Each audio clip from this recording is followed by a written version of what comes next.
Sebetulnya kebahagiaan itu kan subjektif ya. Kierkegaard bilang tentang kebenaran subjektif. Jadi bahwa bahagia itu ya kebenaran subjektif kita aja yang kita embrace gitu kan. Kalau misalnya negara lain punya AI, kita nggak perlu FOMO juga gitu kan. Atau yang negara satu lagi punya mobil listrik semua 70% di kotanya. Karena kebahagiaan kan subjektif. Sebagai orang Indonesia itu menemukan kebahagiaan subjektif kita apa? Sebenarnya yang paling bagus itu menurut beberapa scholar itu adalah arete itu terjemahannya excellence. Jadi kalau arete itu Oke. diterapkan kepada manusia adalah gimana kita bisa menjadi the best version of a human being, versi terbaik dari manusia, tapi bukan dari segi harta, kekayaan, jabatan, atau eh, reputasi atau fisik, tetapi bicara eh, karakter ya. Jadi bukan happiness dalam traditional sense yang mungkin banyak orang bahas, tapi justru the best character gitu, dan itu Oke. mungkin ada hubungannya nanti dengan percakapan emas 2045.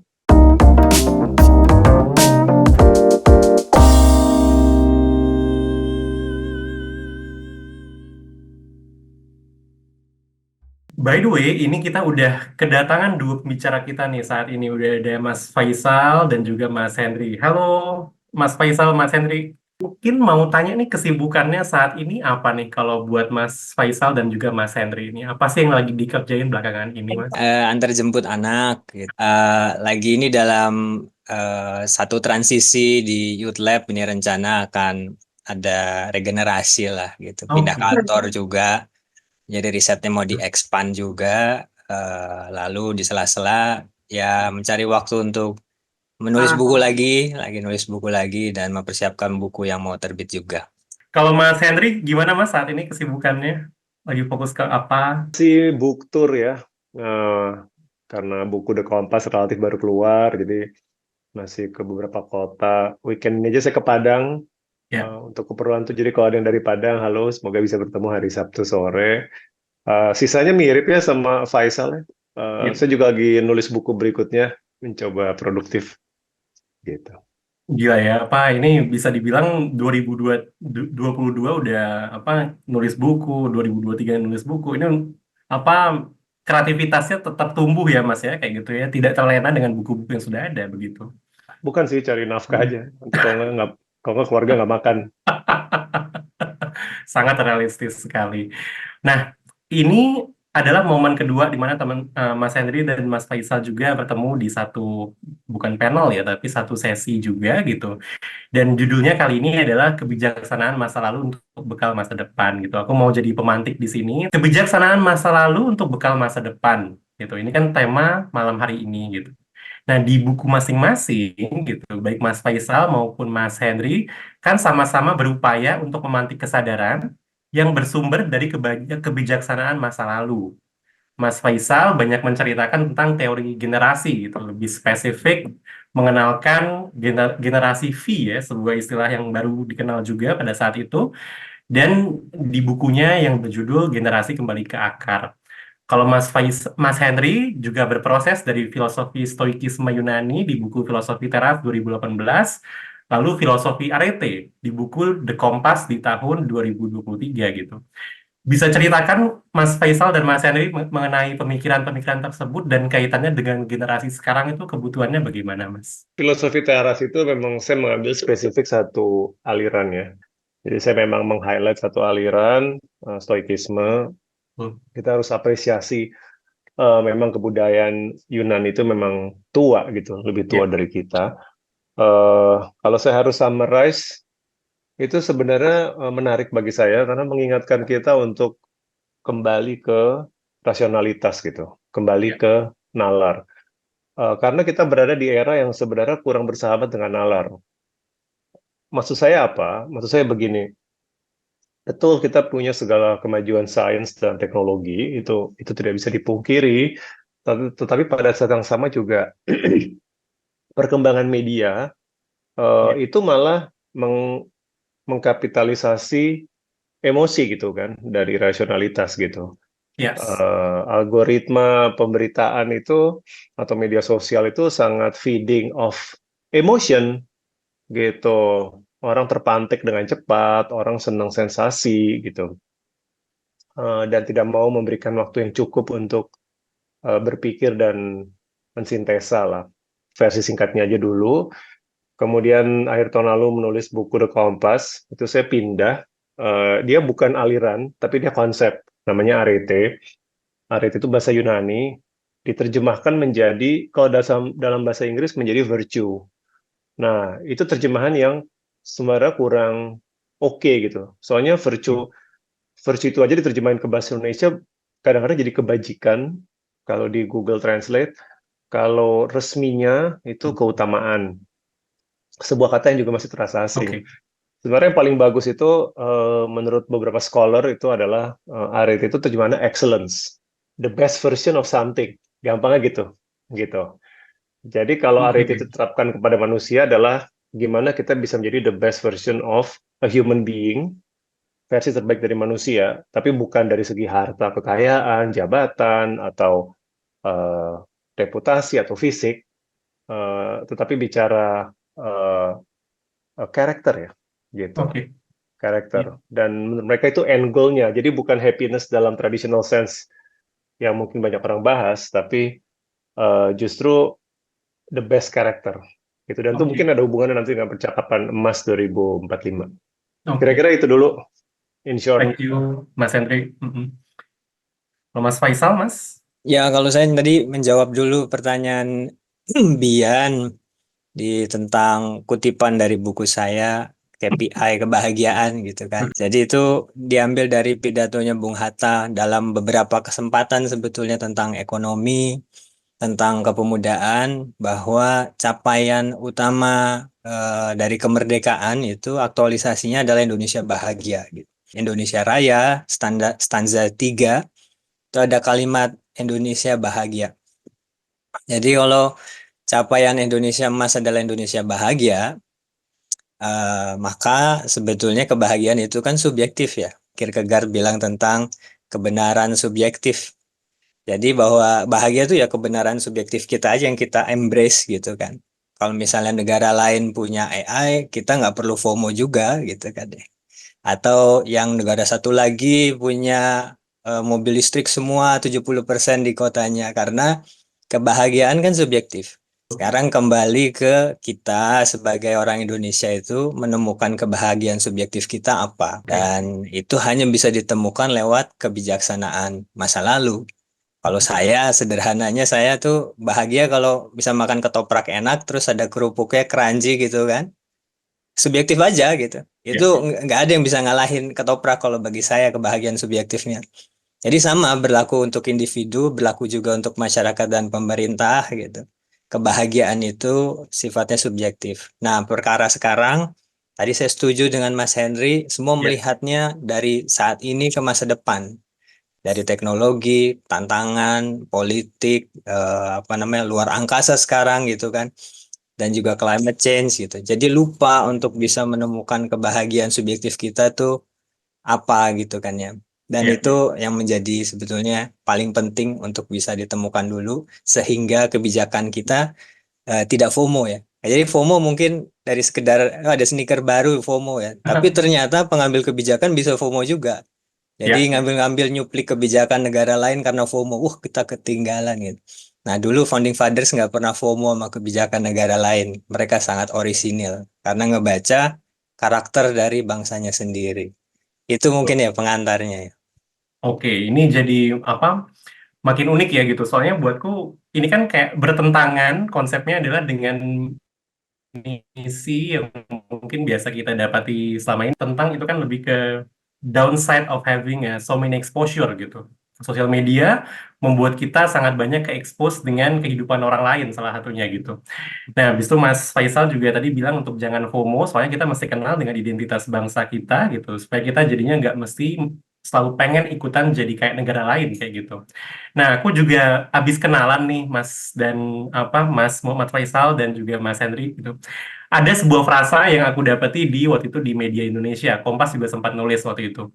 Nulisnya adalah ini tuh Indonesia emas atau Indonesia cemas gitu. Nah, Ini kan menjadi unik ya gitu, bahwa begitu ditambahin satu huruf aja sebetulnya jadi kok kayak kondisi yang sebetulnya nggak jauh beda juga dengan apa yang biasa aku lihat dari teman-temanku saat ini juga gitu.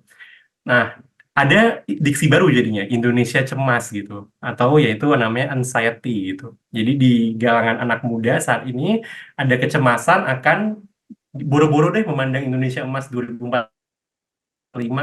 Gue aja masih nggak tahu nih kebeli rumah atau enggak, kebeli mobil atau enggak, dan bagaimana bisa untuk hidup kayak gitu. Nah, itu adalah yang dialami oleh anak muda saat ini gitu. Nah, di tengah banyaknya stigma nih terhadap anak muda gitu dan juga isu sosial politik termasuk lingkungan yang bikin kita cemas gitu. Bagaimana pandangan Mas Faisal dan Mas Henry nih tentang kehidupan anak muda zaman sekarang nih kayak gitu? Gitu ya. Jadi eh ini apa namanya? Sebetulnya mungkin begini ya, Bian. Jadi bedanya fear and anxiety itu dua hal yang berbeda. Oke. Jadi kalau fear itu ancaman nyata gitu. Kita tahu jelas itu ada anjing, wah ngejar saya itu jelas. Tapi anxiety itu kaca pembesar. Jadi Oke. sesuatu yang masih jauh tapi seakan-akan besar. Dan umumnya anxiety itu ancaman yang tidak hadir di hadapan kita langsung. Jadi kalau dibilang generasi cemas, berarti ada hal-hal yang diimajikan dengan sudut pandang kaca pembesar ya hiperbolis, bahwa itu masalah. Jadi Ya. ancaman yang diciptakan. Misalnya ketinggalan dapet tiket gitu, nonton Coldplay di Singapura gitu, cemas gitu. Itu fear nggak? Itu ancaman nyata nggak? Belum tentu, tapi dengan kacamata hiperbolis bisa jadi ancaman yang nyata. Nah, yang dianggapnya nyata. Nah, ini bicara disambungin lagi dengan Indonesia Emas. Sebetulnya narasi Indonesia Emas itu kan hadir karena ada capaian SDGs lah 2030. Dan bersamaan itu ada bonus demografi bahwa Betul. Indonesia usia produktifnya tinggi dan sekarang kita lihat di pemilu 55% Gen Z dan milenial, nanti juga mungkin 5 tahun lagi tetap dominan, yang menurut pemangku kebijakan itu harus dicapai. Makanya dibilang Indonesia emas karena mau dipercepat semuanya. Indonesia emas itu menjadi sesuatu yang diembrace oleh generasi muda itu hal yang lain karena Indonesia emas tidak lahir dari bawah narasinya, lahir dari atas Ya. gitu. Karena sebetulnya narasi itu bukan narasi anak muda yang tumbuh dari bawah gitu. Narasi yang tumbuh dari bawah bisa jadi hal lain. Yang itu yang saya tulis di buku saya, kembali ke akar, jangan-jangan narasinya ingin mencari jati dirinya sebagai orang Indonesia atau apa, ingin mencari akarnya, roots-nya gitu. Kalau Mas Henry gimana nih, Mas? Ya, saya terbiasa apa ya kalau menerima premis apa statement itu skeptis dulu gitu. Ya. Jadi ini kalau ada klaim Indonesia cemas nih datanya mana gitu kan, berdasarkan apa gitu membuat Betul. pernyataan ini gitu. Apalagi lagi jangan-jangan hanya sensasional, pencari sensasi aja. Jadi sebaiknya kita lihat sumber datanya kata siapa sih benar Indonesia cemas gitu ya. Mungkin kepikiran satu buku yang saya baca tahun lalu ya, saya lupa judulnya lagi Generations, tapi dia menarik tentang betapa kita tuh sangat terobsesi dengan label generasi gitu kan. Saya Gen X agak dilupakan ya, nggak ada yang mau membahas kami. Gitu kan. Jadi boomer dibahas, skip X, tiba-tiba milenial ngetop, habis itu Yes. sekarang Yes. Gen Z dan anak saya Gen Alpha gitu.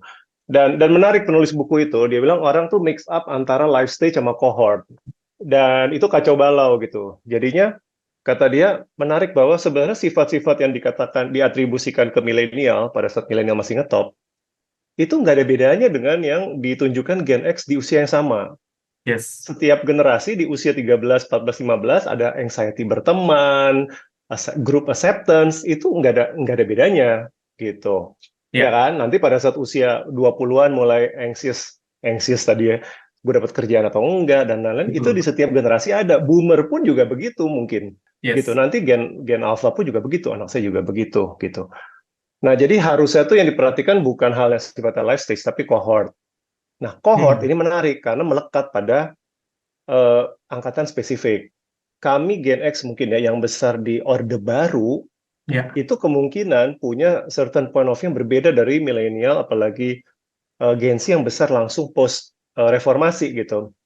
Waktu itu saya ngelihat sebuah sebuah hasil survei yang di breakdown by the generation, dan itu menarik ya, bahwa pasangan 02 itu ternyata relatif lebih rendah di antara Gen X dibandingkan milenial muda atau Gen Z. Jadi menarik Hmm. gitu ya. Jadi pasangan 02 itu lebih dapat simpati di yang jauh lebih muda, sementara yang lebih tua tuh rendah. Saya lupa tuh siapa yang mempublish. Tapi itu kan menarik ya, karena itu berarti ada efek cohort gitu. Ada sesuatu yang dirasakan di Gen X misalkan, yang besar di bawah rezim Orde Baru, yang mungkin nggak bisa Betul. dirasakan oleh generasi yang udah besar dari udah free gitu. Jadi nggak pernah tahu represi, nggak pernah tahu sensor media, itu nggak pernah ngerasain itu semua. Nah itu yang Ya, namanya cohort. Nah, jadi ngelantur deh ya. Jadi, jadi balik ke cemas itu, pertama cek dulu itu bener apa enggak cemasnya, dan kemudian cemas ini cemas karena life stage. Memang ya, tahapan hidupnya, setiap tahapan itu pada cemas gitu. Kayak angkatan saya sekarang lagi resah sekolah anak gitu. Anjir, mahal betul. banget gitu ya sekolah anak.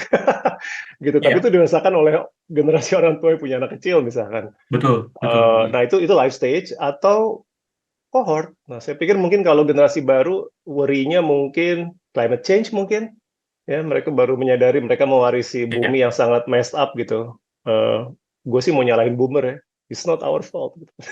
Salah generasi sebelumnya. Gitu. Gitu kira-kira, Bian. Nggak tahu membantu apa enggak. Apa belum malah sebelumnya lagi. makin ngelantur. Ya, ya. It's okay mas, it's okay gitu. Soalnya emang di sini kan juga sebetulnya kan aku kan ini ya kayak maksudnya biasanya juga gitu. Kalau di kita tuh kita kan suka kumpul sebulan sekali teman-teman Mindful Like ini kan kayak gitu. Habis itu kita suka membawa sebuah temuan misalnya dalam artikel ataupun mungkin lagi banyak pembahasan saat ini gitu. Lalu kita bahas pada momen-momen online kayak gini dan if possible kita undang pembicara kayak saat ini kan ada Mas Henry dan juga Mas Faisal gitu. Nah, di sini aku menjadi tertarik juga dengan tadi kan bahasan soal generasi ya gitu. Nah, di sini itu ada generasi boomers dan juga generasi Gen X gitu. Mas Henry kan seangkatan dengan founders-foundersnya Mindful nih yang lagi ada di list partisipan di sini gitu. Nah, aku mungkin sebelum kita melangkah lebih jauh ya, pengen ngajak Mas Faisal dulu nih untuk cerita tentang, aku suka banget teori generasinya Mas Faisal nih gitu. Mungkin pengen diceritain di sini Mas kayak gitu. Mumpung tadi Mas Henry juga habis ngebahas tentang generasi, masing-masing generasi emang punya masalah masing-masing gitu. Iya betul, yang diceritakan Mas Henry itu ada life stage, ada psikologi perkembangan ya kalau di psikologi. Ada juga generasi yang itu ditentukan cohort gitu. Dan Hmm. yang saya tulis sih di buku saya sejak buku Generasi Pi adalah permasalahan pembagian cohort ya. Jadi pembagian cohort di Ya. kita itu mengikuti Gen X, Gen Z, milenial itu yang itu mengacu ke Neil Howe sama William Strauss, itu pembagian cohort di Amerika Serikat gitu. Jadi bahkan sekarang di Prancis sudah tidak lagi boleh. Jadi apa namanya, Kementerian Kebudayaannya tidak mengizinkan, tidak menganjurkan menggunakan istilah milenial dan Gen Z. Jadi menggunakan istilah sendiri namanya Hmm. enfant du numérique gitu. Jadi bocah-bocah ya ini, bocah-bocah numerik. Bahkan nggak boleh pakai kata digital gitu. Kenapa? Karena Oke. dianggapnya itu nanti akan misleading nih, mengarahkan baik itu karakter, aspirasi, sikap dari generasinya. Jadi mereka tetap stick dengan karakter aspirasi generasi di Prancis. Nah, generasi sendiri sebetulnya kan istilah yang baru populer setelah The Great Depression nih, tahun Ya. 60-an itu. Jadi ada permasalahan tentang lapangan kerja dan generasi muda. Jadi baru mulai dikaji di era itu. Nah, tapi yang menariknya lagi ini permasalahan generasi ini agak-agak mistik gitu sebetulnya. Nah, jadi kalau ini ada waktu sedikit, sebetulnya kalau kita baca, misalnya pertama kali membahas generasi itu ada namanya Carmen Ham ya, sosiolog itu tahun 1930 sekian. Artikel pendek itu, judulnya On Generation. Dan di situ dibahas tentang berbagai teori tentang generasi, baik itu dari cohort positivistik, artinya periodik aja gitu. Per 30 tahun akan muncul generasi baru. Ada Ya. juga romantisme sejarah katanya. Romantisme sejarah ini yang saya pegang. Sejarah itu generasi baru muncul kalau ada sebuah peristiwa critical moment, punya impact besar sehingga masuk ke unconscious bersama sebuah generasi. Itu Ya. yang nanti menjadi prinsip moral value bersama generasi itu. Yang itu mengacu ke teori dari Carl Gustav Jung gitu, tentang archetype. Nah, di sini mistiknya tuh. Inspirasi itu karena teori yang sangat mistik sekali sebetulnya, nggak terlalu ilmiah, agak-agak fantasi, mitos dan sebagainya. Jadi archetype itu adalah kayak bawah sadar bersama sebuah masyarakat. Ternyata Jung menulis itu ketika dia lagi menyendiri di kastil ya. Ketika dia menulis buku itu on personality, pertama kali istilah introvert extrovert itu lahir di situ di kastilnya itu. Dan inspirasi dia tentang archetype itu dari kisah The Seven Sleepers ya. Kalau di Islam itu pemuda Ashabul Kahfi. Ini anak-anak muda dari berbagai penjuru daerah. Apa yang mendrive mereka untuk ketemu di satu titik, terus diskusi, ya udah kita masuk goa aja. Yang Ya. konon dalam kisah di dalam goa itu selama ratusan tahun baru mereka bangkit kembali. Sekarang posisi goanya ada di Jordan itu. Jadi mistik sekali. Jadi sebetulnya ada hal-hal yang mendrive individu yang itu kekuatannya bersifat kelompok, yang itu akan menggiring anak-anak muda ke satu arah tertentu atau arah yang lain. Itu yang disebut archetype. Jadi ketika Oke. kita bicara generasi gitu, itu kita bicara tentang bawah sadar sebuah generasi yang lahir dari critical moment. Apa sebetulnya traumanya bersamanya gitu. Jadi Hmm. kalau bicara generasi cemas gitu, betul ya harus ada datanya. Mungkin beberapa data yang kita bisa baca sekarang itu seputar mental health gitu kan. Saya rasa memang permasalahan psikologis mental saat ini itu tidak lagi bersifat individual. Artinya kalau di psikologi klinis ya. Jadi klinis kan apa? Ada peristiwa, ada trauma atau masa kecil yang kurang mengenakan yang merubah cara berpikir kita. Tapi kalau permasalahan mental saat ini itu sifatnya generasional. Jadi traumanya bersama, cara berpikir yang salahnya mungkin dialaminya bersama. Oke, thank you banget Mas Faisal. Mas Henry, aku kebetulan juga jadinya reflect ya tentang momen tadi Mas Faisal mention soal trauma ya gitu. Jadi bahwa generasi itu di shape gitu oleh trauma-traumanya. Ada great moment di sana gitu. Waktu itu kalau nggak salah di bukumu kamu menulis bahwa ada generasi yang ditempa oleh trauma tahun 98 seperti itu ya Mas ya gitu ya. Yang membentuk mereka juga untuk apa behaviornya, mindsetnya juga shaped by that moment gitu. Nah, aku jadi ingat momen dulu juga baca buku Mas Henry, Filosofi Teras 2018, itu aku bacanya pas abis putus cinta waktu itu Mas gitu. Habis putus cinta waktu itu baca bukumu, habis itu jadinya tahu tentang salah satu pegangan hidupku saat ini juga yaitu mengetahui apa yang bisa dikendalikan dan hal yang tidak bisa dikendalikan gitu. Jadi kayak measure the success of your action itu based on that gitu. Bukan tentang perasaan orang lain tapi tentang bagaimana tindakanku selama ini. Itu yang bisa aku kendalikan kayak gitu. Nah, merespon tadi kan tentang salah satu data yang tadi Mas Faisal bilang itu bisa dilihat mungkin mental health gitu. Mental health kan lagi menjadi isu hal yang sangat banyak dibahas ya saat ini ya gitu. Kalau nggak salah Pak Erick Thohir juga habis bikin sebuah menandatangani sebuah ini ya kayak apa komitmen gitu bahwa di BUMN itu akan difokuskan tentang mental health dan juga daycare katanya kayak gitu. Nah ini aku pengen ke Mas Henry ini gitu. Mas, tadinya ada filosofi teras gitu ya, sekarang ada filosofi arete gitu. Nah buatku pribadi itu bisa menjadi bekal untuk anak muda dalam menghadapi kecemasan gitu. Mungkin bisa cerita Mas tentang relevansinya, tentang kedua teori itu dengan problematika zaman now. Menarik ya bahwa ada apa ya, ada dua, saya nggak bisa bilang aliran. Pokoknya ada dua pemikiran yang kesannya bertentangan, tapi sebenarnya bisa koeksis gitu. Yang Ya, pertama kan dari kita ngomong bahwa oh ada perbedaan generasi gitu kan. Gitu ada penelitian lah, ada perbedaan kohort, karakter dan segala macam. betul. Tapi at the same time Ya. gitu ya, sebuah filsafat jadul itu stay relevant. Itu kan agak Hmm. paradoks, ya kan? Katanya orang berubah, tetapi sebuah pemikiran purba itu bertahan. Dan nggak usah kita Ya. bicara filsafat. Agama Hmm. nggak mati-mati gitu kan. Betul. Walaupun kata Nietzsche Tuhan udah mati, tapi agama bertahan gitu. Berarti kan ada certain ideas itu ya universal, dan universal itu nggak hanya menembus geografi atau bahasa, tapi bahkan waktu gitu. Dia bertahan Ya. di waktu. Artinya apa? Artinya walaupun ada perubahan-perubahan ya sepanjang sejarah peradaban manusia, tapi ternyata minimal dalam rentang 2000 tahunan Iya. itu problem manusia ternyata sama-sama aja gitu. Mm-mm. Keresahan manusia itu sama-sama aja, dan somehow tuh eh, ada filosofi-filosofi yang punya jawabannya, dan masih works gitu kan. Ya, Makanya stoikisme masih survive sampai sekarang gitu. Kayak yang tadi kamu bilang gitu ya, eh, sekedar penerimaan bahwa ada hal-hal yang di luar kendali gitu. Itu kan sederhana banget kan. betul. Sebenarnya kalau udah diomongin, kayaknya tuh bukan sesuatu yang jenius gitu. Ya biasa aja gitu. Iya kan? Tapi sebenarnya Ya, ketika diamini dan di-apply dan terus-menerus apa ya direnungkan dalam masalah kita sehari-hari, termasuk putus cinta misalkan. ya, Kita nggak bisa mengendalikan perasaan orang lain gitu kan. Kita cuma bisa betul. mengendalikan eh, perasaan kita gitu, atau Ya, act of love kita. Baru gitu kan, baru kita sadar, iya ya gitu.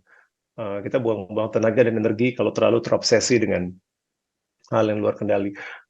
Jadi itu masih stay relevan. Dan yes, kalau kamu juga nanya soal Kompas, itu ya, menarik nih, karena kita hmm, jadinya agak balik ke percakapan awal tentang happiness ya, ya, tentang tujuan bangsa happy.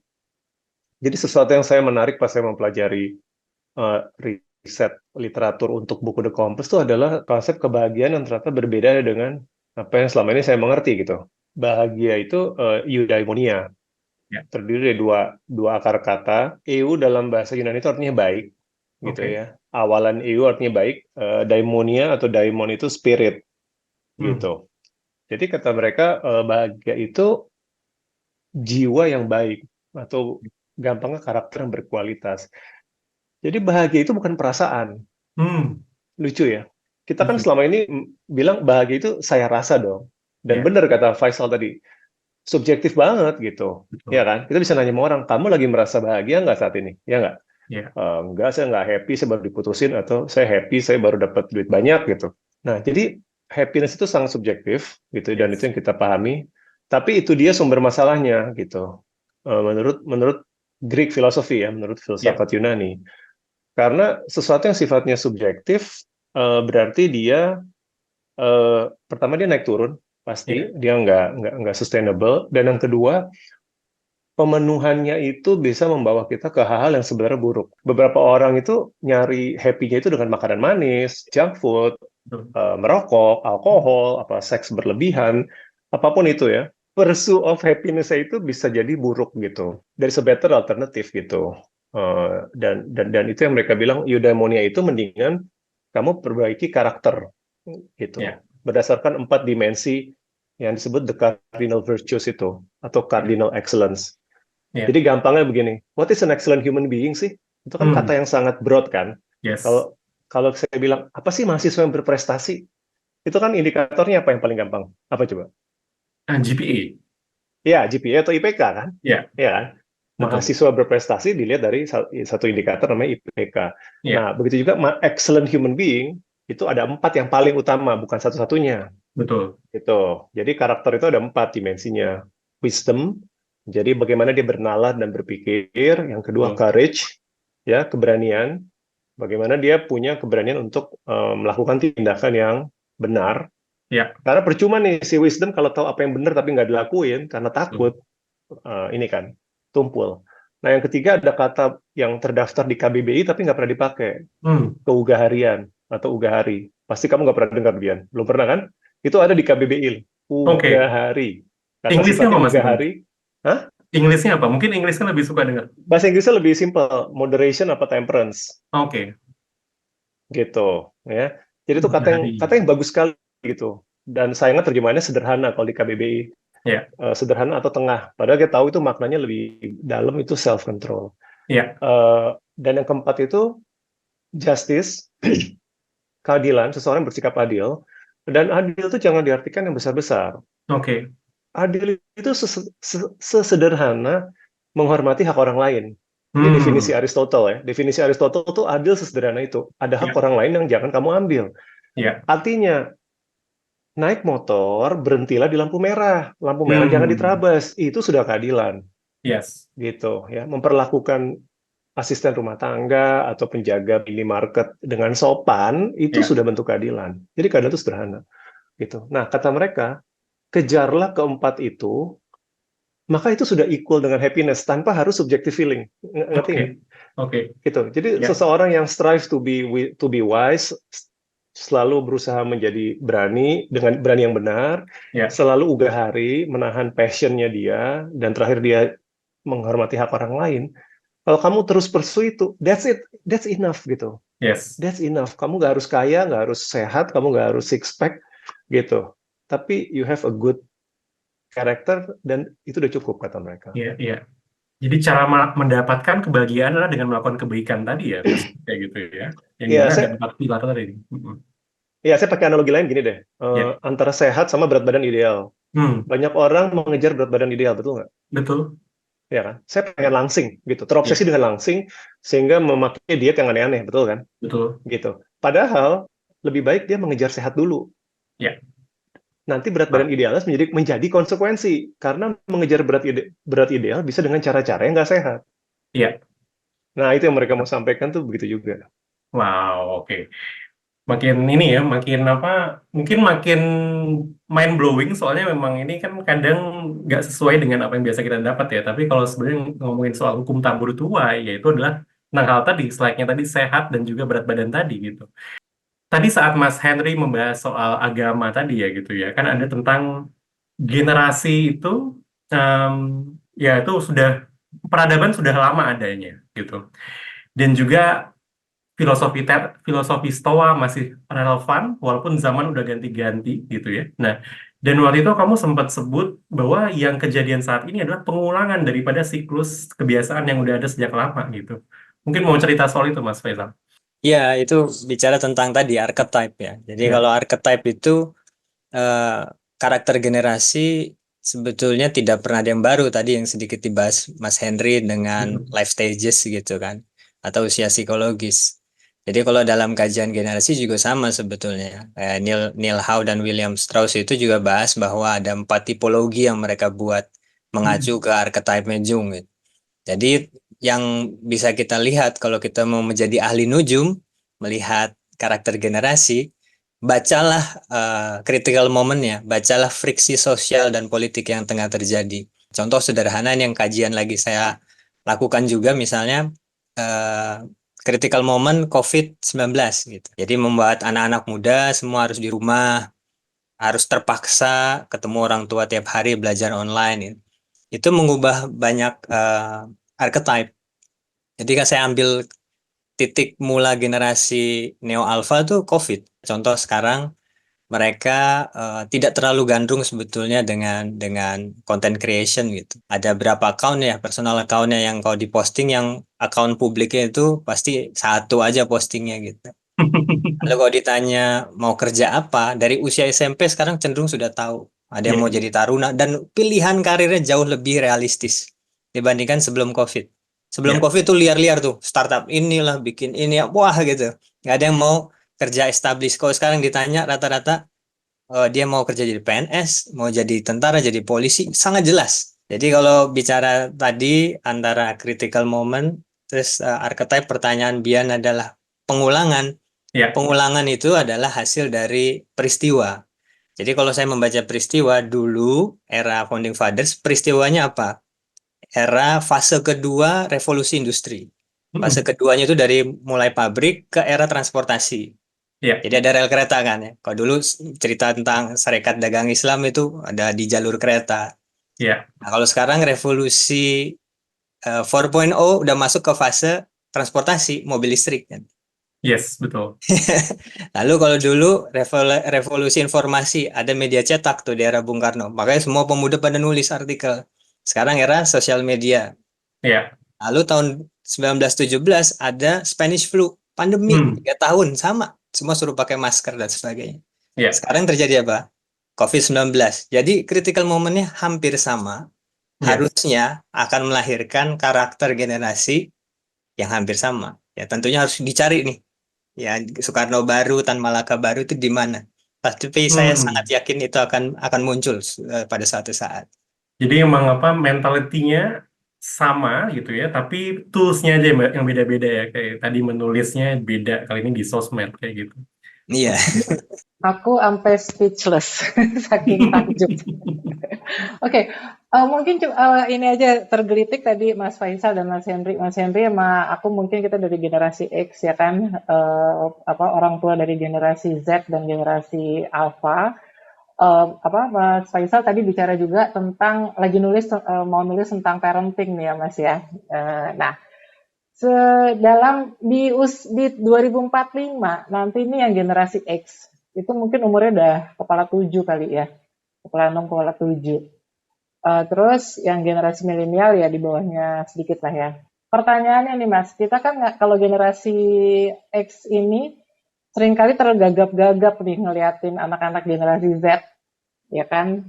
Padahal sebenarnya tuh tadi Mas Faisal juga bilang itu sebenarnya pengulangan aja sih, ya kan?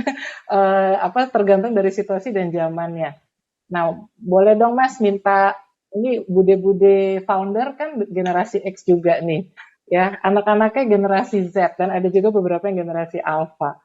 Apa yang bisa kami generasi X dan mungkin juga generasi V nantinya siapkan sikap bagaimana, terus perspektif apa yang harus kami bangun supaya kita bisa menjadi teman bertumbuhnya generasi di bawah kita menuju Indonesia emas itu tadi.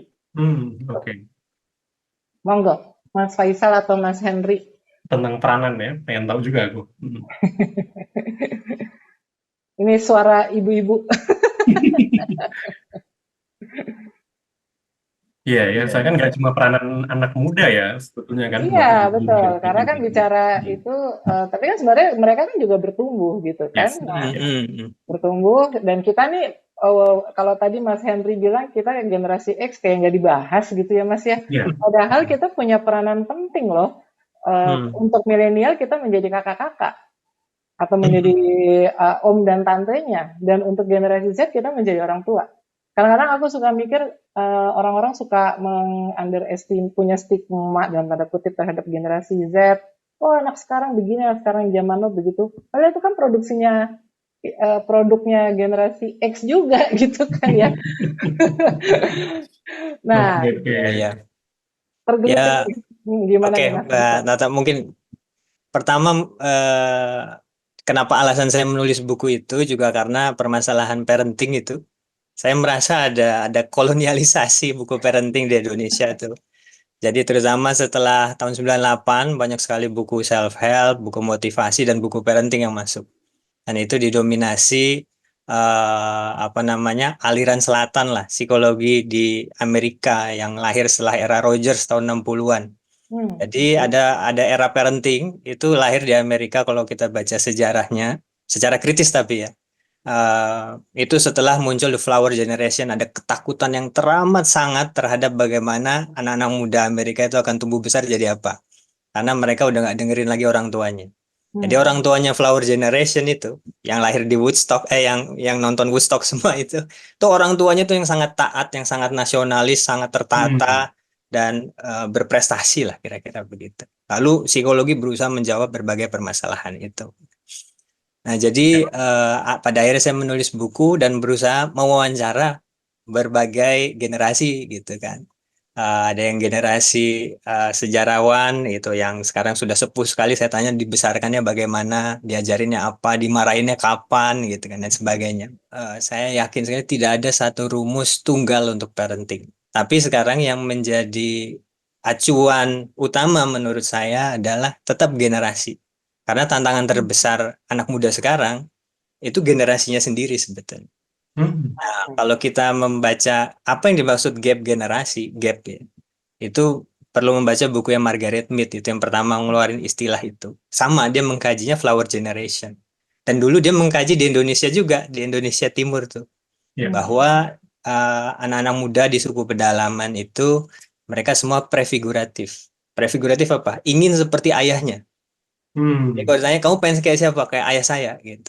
Pengen kayak ini kakek saya gitu.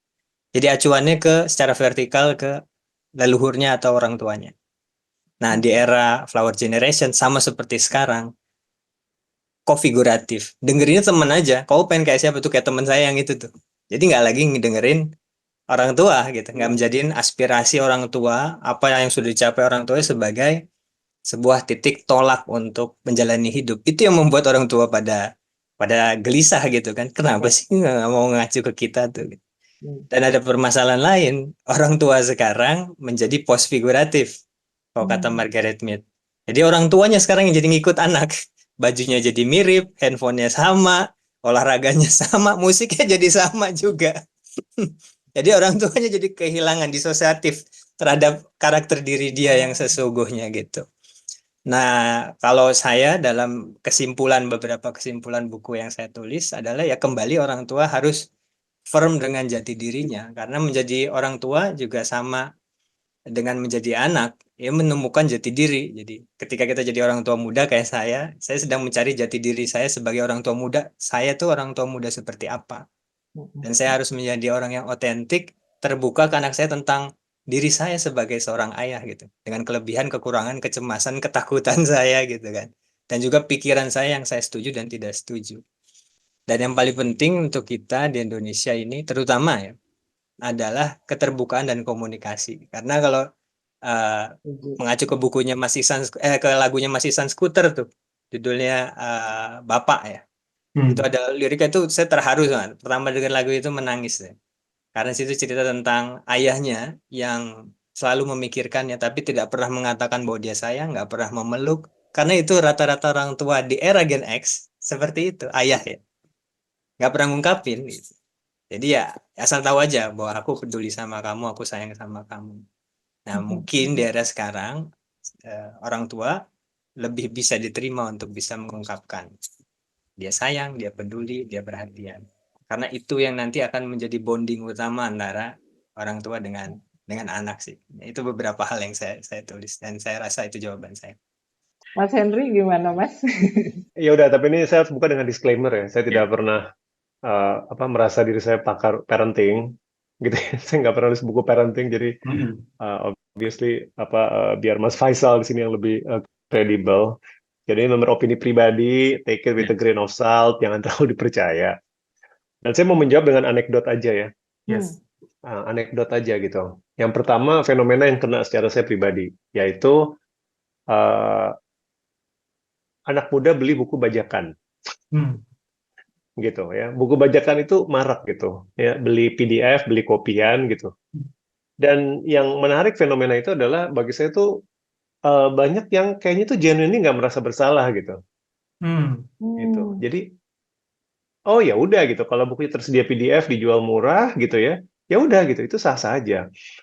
Bahkan di beberapa acara temu pembaca itu saya beberapa kali tuh kedapatan mereka dengan PD-nya membawa buku bajakan gitu, Tanda tangan ya, Mas? minta tanda tangan Wow. gitu, ya. Jadi itu satu, gitu kan. Kemudian fenomena saya punya temen yang religius. Yes. Religius banget ya, pokoknya sembayangnya tuh nggak akan luput gitu ya, gitu. Tetapi paling pertama ngedapetin download film gitu, film yang masih main di bioskop tuh dia ambil bajakan dan dia bangga, dia share gitu di WhatsApp grup. Tapi religius, nggak bisa diragukan ya. Yang kedua, gitu. Terus apa? Ya, yang ketiga itu adalah sebuah cerita dari saya ngobrol sama seseorang, kita lagi bicarain budaya kenakalan remaja. Apa itu yang di Jogja namanya tuh, yang kekerasan remaja? Kelitih, Ada Mas. istilahnya apa? Kelitih. Nah itu saya nggak tahu. Dia bilang gini ke saya. Dia bilang, kamu percaya apa enggak? Anak-anak yang nakal ini itu pas meninggalkan rumah itu salim sama orang tuanya. Mereka pamit ya salim. Habis itu melakukan kenakalan. Nah, apa yang menarik di sini dan mungkin hubungan dengan parenting itu adalah ini at the risk of, dengan risiko saya terdengar kayak guru BP. Not at all. Di tengah segala no judgment Mas Henry. Di tengah segala kemajuan sains, AI, whatever yang kita mau ajarin ke generasi yang lebih muda, menurut saya sih character building tuh still matter sih. Yes. Gitu. Karena generasi yang diberdaya dengan teknologi tanpa karakter, bahkan karakter yang sederhana nggak bisa membedakan bahwa membeli bajakan itu adalah mencuri, misalkan. Ya kan? Gitu. Itu tuh berbahaya sekali gitu. Sangat berbahaya. Gitu. Dan Unfortunately, saya akan terang-terangan bilang, dan ini juga bukan kata-kata saya aja, sayangnya tuh agama nggak cukup tuh, agama nggak mampu. Hmm. Ya itu, kita Ya, akan mendapatkan orang yang soleh tapi bangga membajak film atau ya, salim sama orang tuanya, habis itu mukulin anak lain yes, di luar rumah gitu. ya, Karena yang terjadi agama itu dipahami secara rules gitu, atau banget. bahasa lainnya etika deontologis gitu. Gue Ya, ikutin aturan yang tertulis di kitab suci. Kalau kitab suci nggak bilang soal pembajakan film, ya berarti nggak dilarang dong. ya, Kan nggak ada di ya, kitab suci. ya. Dilarang mendownload film gitu kan. Nggak Belum ada begitu. aslinya. Exactly, that's the problem gitu. Makanya Ya, Franz Magnus bilang penting sekali pendidikan etika bukan menggantikan agama, tapi justru membawa agama ke dalam generasi yang ini gitu. Makanya oke. saya bias ya karena saya baru menulis The Compass gitu. Tetapi values kayak what is justice sih itu harus diajarin gitu ke anak-anak. Hmm. Tahu nggak sih kalau lo ngebully anak itu nggak bener gitu. Ya, Atau kalau saya keras sekali sama anak saya kalau dia memperlakukan mbak di rumah tuh apa nggak sopan, itu saya marahin keras sekali gitu. Bagi saya ya, nggak ada ampun gitu. Mau itu mbak, mau itu siapapun, you have to treat people nicely yes, gitu. yes. Jangan berbohong. Itu kan semua karakter gitu. Ya, Nah, Ya. makanya jawaban saya basi, tapi saya masih percaya itu sih gitu. Kalau nggak kita punya generasi kejam dengan bantuan teknologi itu lebih serem lagi. ya, ya, sepakat banget, Mas. Soalnya berkembangnya pengetahuan masih sejalan juga dengan berkembangnya kebijaksanaan ya, kayak gitu.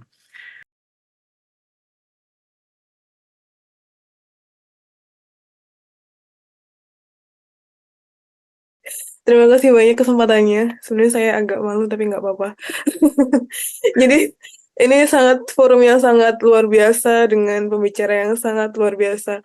Mungkin pertanyaan saya terlihat tidak terlalu bagus tapi saya mencoba bertanya aja. Yang pertama itu kan saya udah baca Filosofi Teras walaupun belum sampai selesai tapi sedang proses membaca.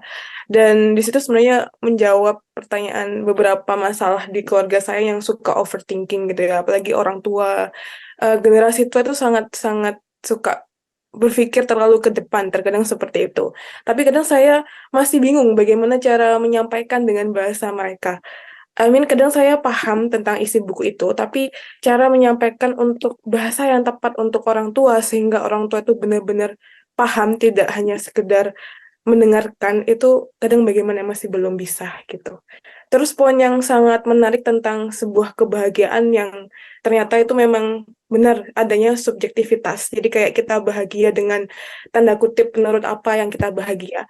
Terus akhirnya akan memicu tentang adiktif yang alkohol atau mungkin merokok dan yang lainnya. Nah, kadang saya sendiri maupun beberapa teman saya berusaha untuk keluar dari adiktif tersebut.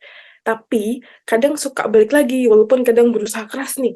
Terus tiba-tiba 2 minggu, 3 minggu kemudian balik lagi, terus dengan perasaan menyesal yang sangat besar. Bagaimana cara konkretnya untuk keluar dari adiktif ini atau menciptakan kebahagiaan yang baiklah bagi tubuh kita, seperti itu. Dan terakhir mungkin kira-kira apakah rekaman ini bisa ditonton ulang atau bisa dilihat di mana? Itu aja untuk nge-review materi. Terima kasih.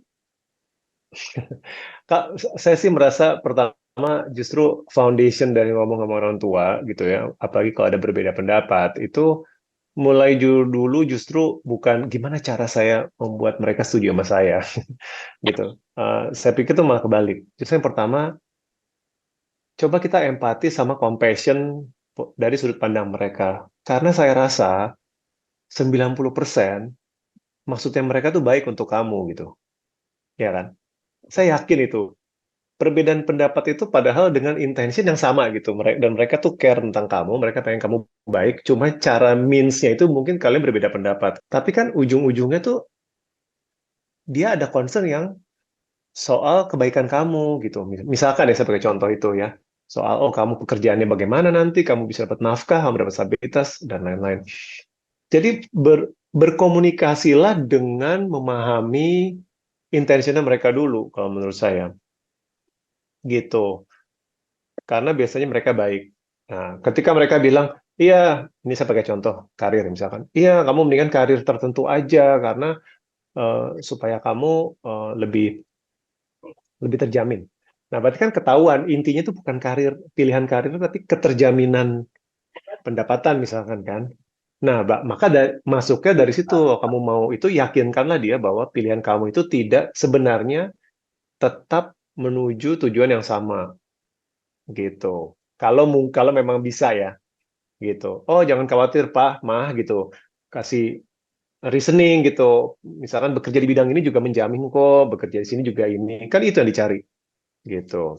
Jadi sifatnya tuh bukan kombatif ya, tapi bukannya saya menang dengan cara orang tua mengalah pada posisi saya, itu akan susah. Tapi mereka concernnya apa? Karena ujung-ujungnya biasanya concernnya kamu juga setuju sebenarnya. Cuman caranya aja yang berbeda. Eh, eh, apa tadi soal adiksi ya? Belum tahu sama Faisal nggak nih adiksi yang lebih ngerti psikologi mungkin. Psikologi adiksi gimana nih Faisal? Iya, Latifa pertanyaannya bagus banget kok tadi gitu. Jadi aku coba menanggapi juga. Latifa, terima kasih pertanyaannya. Latifa umur berapa ya? Kalau boleh tahu. Umur 29, Mas. 29. Latifa sudah berkeluarga belum? Belum. Iya, jadi apa yang dialami dengan orang tua nanti akan dialami juga ke suami. Apalagi Oh, itu lebih sulit lagi tuh meyakinkan suami, argumen dengan suami. Ketemu tiap hari lagi ya. Terus nggak sepakatnya tiap hari gitu kan.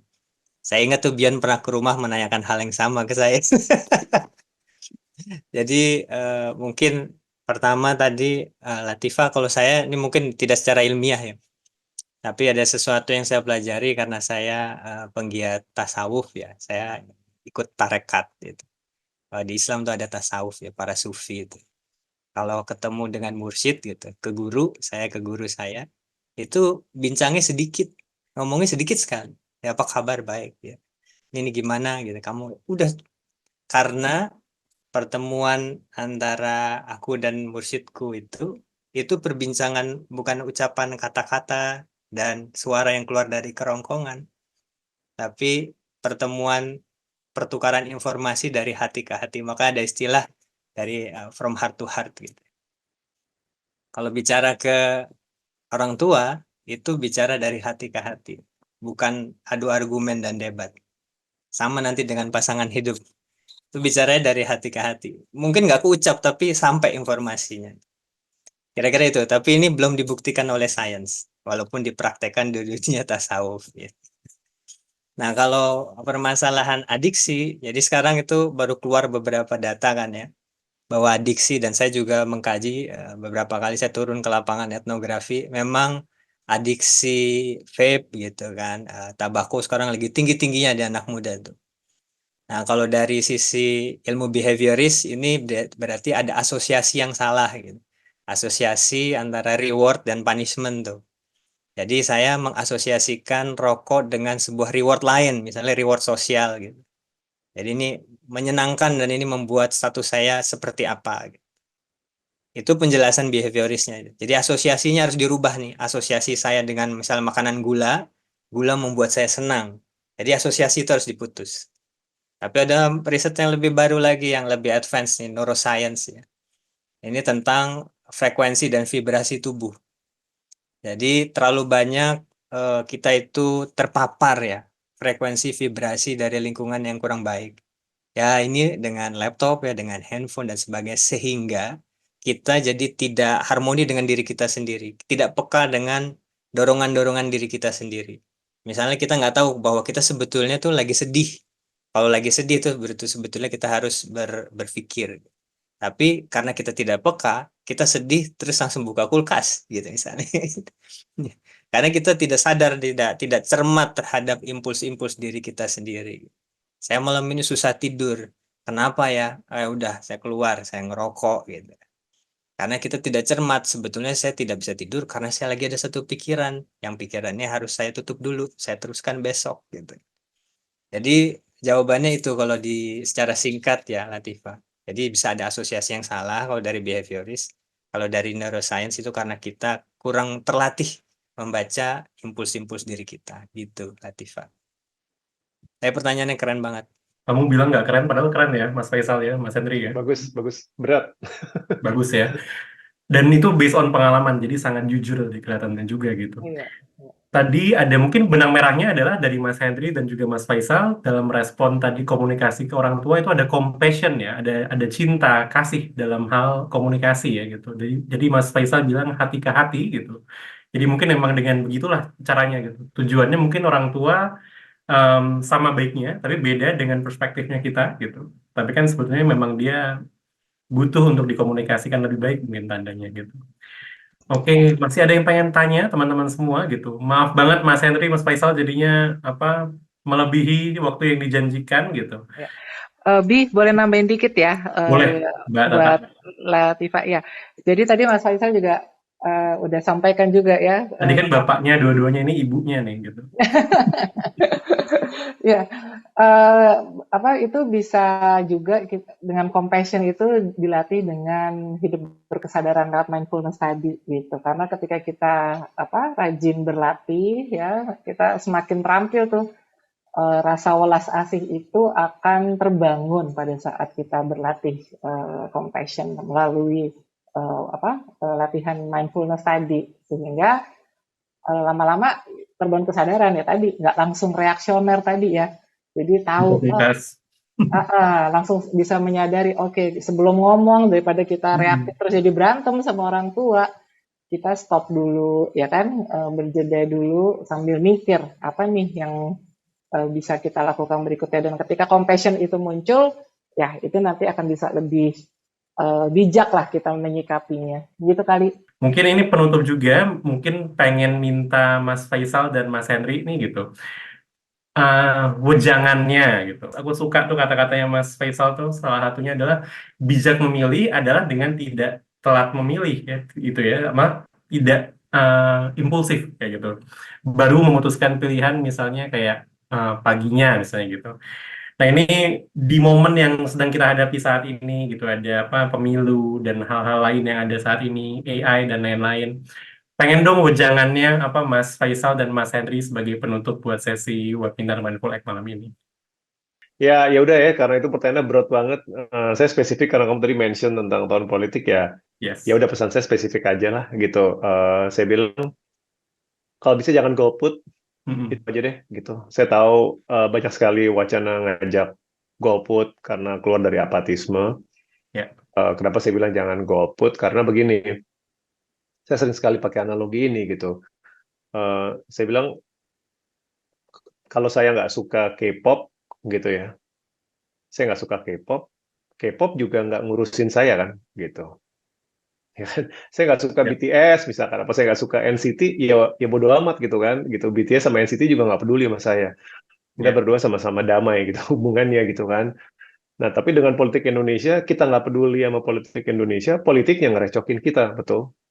Betul. Gitu. Mau lu golput, nanti pemimpin yang terpilih akan bikin kebijakan tentang pajak lu gitu kan, bikin kebijakan yang mempengaruhi lo punya hak berbicara mungkin gitu ya. Kesejahteraan lo akan sangat dipengaruhi politik, jadi pertimbangkan sendiri gitu, apakah lo masih mau golput. Dan yang kedua, kalau bagi mereka yang begitu sinisnya pada politik, saya pikir nasihat Franz Magnus itu selalu terngiang di saya ya, Franz Magnus.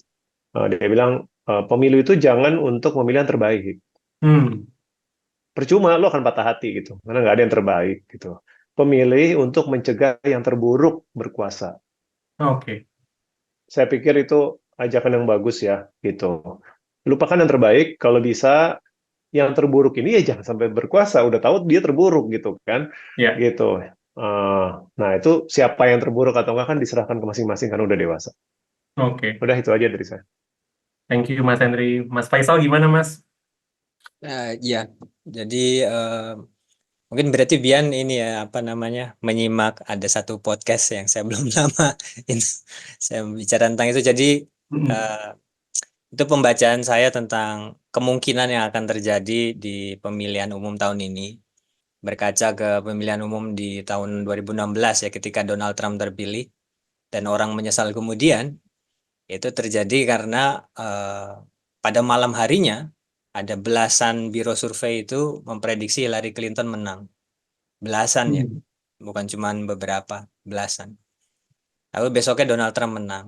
Karena apa? Karena pemilihnya itu belum memutuskan malamnya. Jadi baru milihnya itu betul-betul besoknya. Oke. Nah, itu yang merugikan demokrasi. Ya, jadi kalau demokrasi ini memang bising ya. Lalu banyak polusi visual di mana-mana baliho gitu. Ya Iya. karena itu sudah terjadi, jangan disia-siakan deh kalau gitu ya. Berarti tentukan pilihan paling tidak lah beberapa hari sebelum memilih. Saya udah punya beberapa argumen pilihan. Dan Hmm. menjadi pemilih yang mindful itu sudah ada gerakannya sendiri di Amerika sekarang tuh. Adalah pemilih yang dengan tenang datang ke TPS gitu kan, tidak merosting orang, menghargai pendapat orang gitu kan. Lalu Oke. tidak terbawa emosi massa. Itu pemilih yang mindful, pemilih yang tenang. Jadi habis nyoblos, celupin tangan ke tinta, habis itu beli es krim gratis, itu aja.